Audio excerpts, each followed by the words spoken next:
the truth is that every credible poll that I have seen has me beating Donald Trump, including the battleground states of Michigan, where I won the Democratic primary, Wisconsin, where I won the Democratic primary, and Pennsylvania. I think if we're going to force Americans to make these radical changes, they're not going to go along. You throw your hands up, but you haven't. I can do it. But you haven't implemented the plans. Us governors and mayors are the ones that we have to pick up all the pieces when suddenly the government's supposed to take over all these responsibilities and there's no preparation, the details aren't worked. You can't just spring a plan on the world and expect it to succeed. Senator Warren, you make it a point to say that you're a capitalist. Is that your way of convincing voters that you might be a safer choice than Senator Sanders? No, it is my way of talking about I know how to fight and I know how to win. I took on giant banks, and I beat them. So I think Democrats win when we run on real solutions, not impossible promises. When we run on things that are workable, not fairy tale economics. Look at the story of Detroit, this amazing city that we're in. This city is turning around because the government and the private sector are working well together. That has to be our model going forward. Do it. You know, I don't understand why anybody goes to all the trouble of running for president of the United States just to talk about what we really can't do and shouldn't fight for.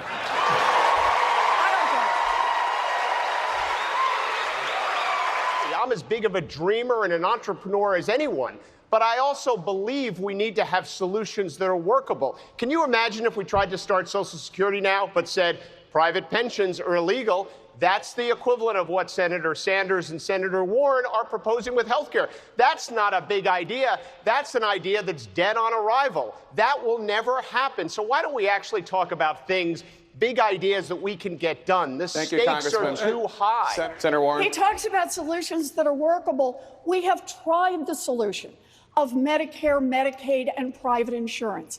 And what have the private insurance companies done? They've sucked billions of dollars out of our health care system. They've made everybody fill out dozens and dozens of forms. Why? Not because they're trying to track your health care. They just want one more excuse to say no. I want to bring in Senator Klobuchar. At the beginning of the night, you said you're going to hear a lot of promises on the stage. And previously you have said, when asked about your primary opponents, quote, a lot of people are making promises and I'm not going to make promises just to get elected. Who on the stage is making promises just to get elected? Everyone wants to get elected. But my point is this. I think when we have a guy in the White House that has now told over 10,000 lies, that we better be very straightforward with the American people. And no, do I think that we are going to end up voting for a plan that kicks half of America off of their current insurance in 4 years? No, I don't think we're going to do that. I think there is a better way to get what we all want to see, which is lower costs for health care. So climate crisis is the existential crisis for our world. It puts every living thing on this planet at risk. I have a plan for a green industrial policy that takes advantage of the fact that we do what we do best, and that is innovate and create. So I've proposed putting $2 trillion in, so we do the research. We then say anyone in the world can use it, so long as you build it right here in America. That will produce about 1.2 million manufacturing jobs right here in Michigan, right here in Ohio, right here in the industrial Midwest. I get a little bit tired of Democrats afraid of big ideas. Republicans are not afraid of big ideas. They could give $1 trillion in tax breaks to billionaires and profitable corporations. They could bail out the crooks on Wall Street. So please don't tell me that we cannot take on the fossil fuel industry and nothing happens unless we do that. Your response. We have all put out highly similar visions on climate. It is all theoretical. We will deal with climate if and only if we win the presidency, if and only if we beat Donald Trump. Nominate me, and you get to see the President of the United States stand next to an American war veteran and explain why he chose to pretend to be disabled when it was his chance to serve. Nominate me and we will have a different conversation with American voters about why the President of the United States thinks you're a sucker, when the problem in your life is your paycheck is not going up nearly as fast as the cost of housing or the cost of education or the cost of prescription drugs, and he has done nothing about it except a tax cuts for the corporations. I think what we need to do is not have a president that's promised he was going to do that on election night, if anyone remembers, and then he hasn't followed through. He has done nothing. He blew up a meeting at the White House. I would put $1 trillion into this, and I would pay for it by, first of all, changing the capital gains rate, by doing something when it comes to that regressive tax bill that left everyone behind, but really made his Mar-a-Lago friends richer, as he promised. And I would take that money and put it into rural broadband and green infrastructure, so you won't have what you just saw in Detroit with the Jefferson Chalmers neighborhood, the African neighborhood that was African-American neighborhood that was most hit when you had those recent rainstorms. My response on the Flint water crisis is that Flint is just the tip of the iceberg. I was recently in Denmark, South Carolina, where there is a lot of talk about it being the next Flint. We have an administration that has gutted the Clean Water Act. We have communities, particularly communities of color and disadvantaged communities all over this country, who are suffering from environmental injustice. I assure you, I lived in Grosse Pointe. What happened in Flint would not have happened in Grosse Pointe. This is part of the dark underbelly of American society. The racism, the bigotry, and the entire conversation that we're having here tonight, if you think any of this wonkiness is going to deal with this dark psychic force of the collectivized hatred that this president is bringing up in this country, then I'm afraid that the Democrats are going to see some very dark days. We need to say it like it is. It's bigger than Flint. It's all over this country. It's particularly people of color. It's particularly people who do not have the money to fight back. And if the Democrats don't start saying it, then why would those people feel that they're there for us? And if those people don't feel it, they won't vote for us, and Donald Trump will win. Thank you very much, Ms. Williamson. It doesn't just offend our sensibilities to hear him say, send her back, about a member of Congress because she's a woman of color, because she's a Muslim American. It doesn't just offend our sensibilities when he calls Mexican immigrants rapists and criminals, or seeks to ban all Muslims from the shores of a country that is comprised of people from the world over, from every tradition of faith. It is also changing this country. Hate crimes are on the rise, every single one of the last 3 years. On the day that he signed his executive order attempting to ban Muslim travel, the mosque in Victoria, Texas, was burned to the ground. We need to call out white supremacy for what it is, domestic terrorism, and it poses a threat to the United States of America. We live in a country now where the president is advancing environmental racism, economic racism, criminal justice racism, healthcare racism. The way we do better is to fight back and show something better. Mayor Buttigieg, you have been criticized for your handling of racial issues in your home city of South Bend, from diversity in the police force to housing policy. Given your record, how can you convince African Americans that you should be the Democratic nominee? As an urban mayor serving a diverse community, the racial divide lives within me. I'm not saying that I became mayor and racism or crime or poverty ended on my watch. But in our city, we have come together repeatedly to tackle challenges like the fact that far too many people were not getting the help they needed in their housing, and so we directed it to a historically underinvested African-American neighborhood. Right now, in the wake of a police-involved shooting, our community is moving from hurting to healing by making sure that the community can participate in things like revising the use of force policy and making sure there are community voices on the Board of Safety that handles police matters.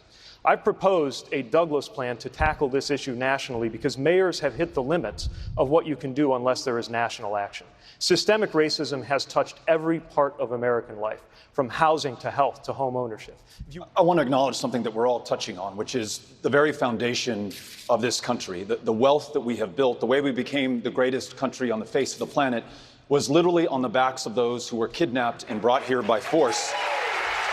The legacy of slavery and segregation and Jim Crow and suppression is alive and well in every aspect of the economy and in the country today. As president, I will sign into law a new Voting Rights Act. I will focus on education, address healthcare disparities, but I will also sign into law Sheila Jackson Lee's reparations bill so that we can have the national conversation we have waited too long in this country to have.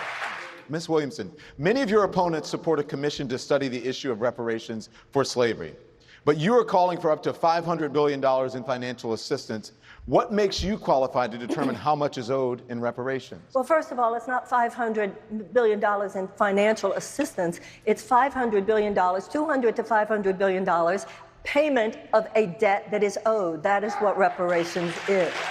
We need some deep truth-telling when it comes. We don't need another commission to look at evidence. I appreciate what Congressman O'Rourke has said. It is time for us to simply realize that this country will not heal.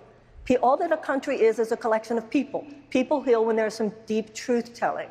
We need to recognize that when it comes to the economic gap between blacks and whites in America, it does come from a great injustice that has never been dealt with. That great injustice has had to do with the fact that there was 250 years of slavery, followed by another 100 years of domestic terrorism. What makes me qualified to say $200 to $500 billion? I'll tell you what makes me qualified. If you did the math of the 40 acres and a mule, given that there was 4 to 5 million slaves at the end of the Civil War, there were 4 to 5, and they were all promised 40 acres and a mule for every family of 4. If you did the math today, it would be trillions of dollars. And I believe that anything less than $100 billion is an insult, and I believe that $200 to $500 billion is politically feasible today because so many Americans realize there is an injustice that continues to form a toxicity underneath the surface, an emotional turbulence that only reparations thank you very much. Senator Sanders. Congressman Delaney, I'm coming to you now. Your estimated net worth is more than $65 million.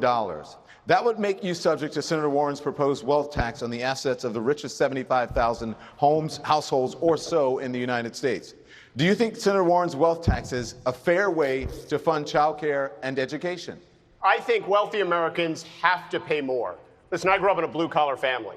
First in my family to go to college, became a successful entrepreneur, created thousands of jobs, supported thousands of entrepreneurs all around this country. And I've done well financially. I think I should pay more in tax. I think wealthy Americans should pay more in tax. But we have to have a real solution. The real solution is to raise the capital gains rates. There is no reason why people who invest for a living should pay less than people who work for a living. That's ridiculous. So I have proposed a wealth tax. It's now time to do that.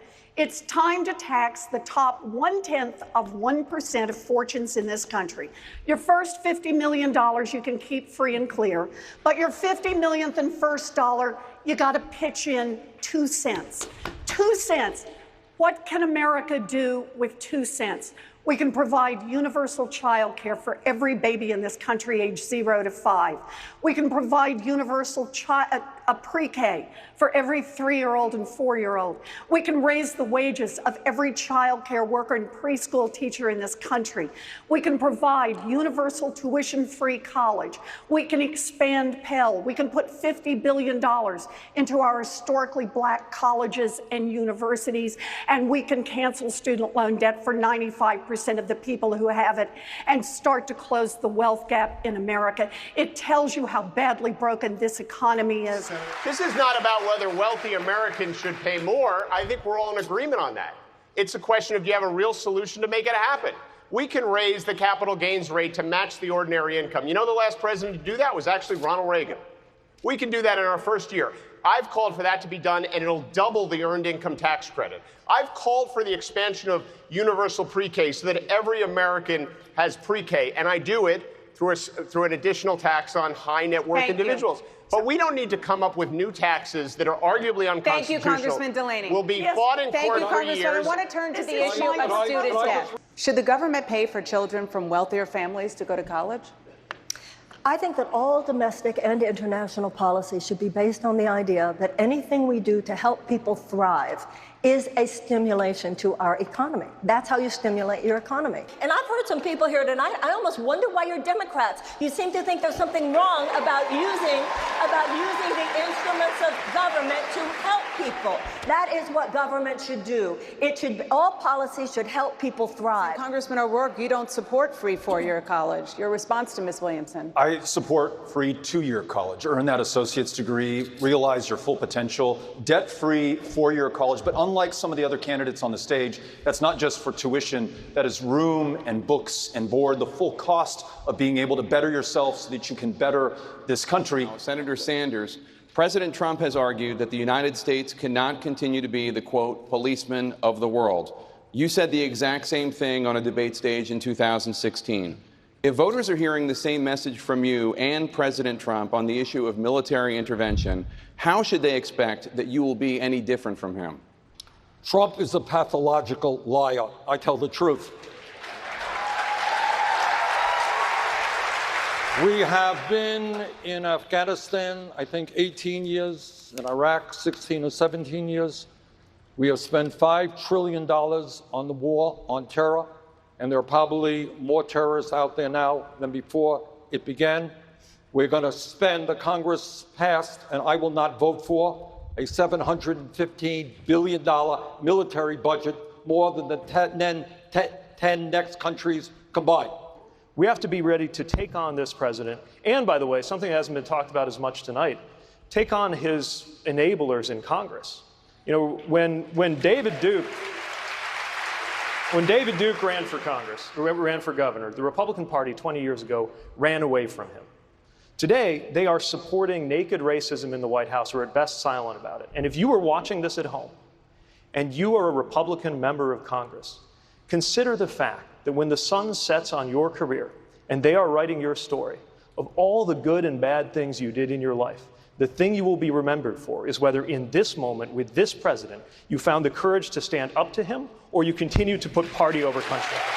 Thank you, Mayor. Senator Sanders.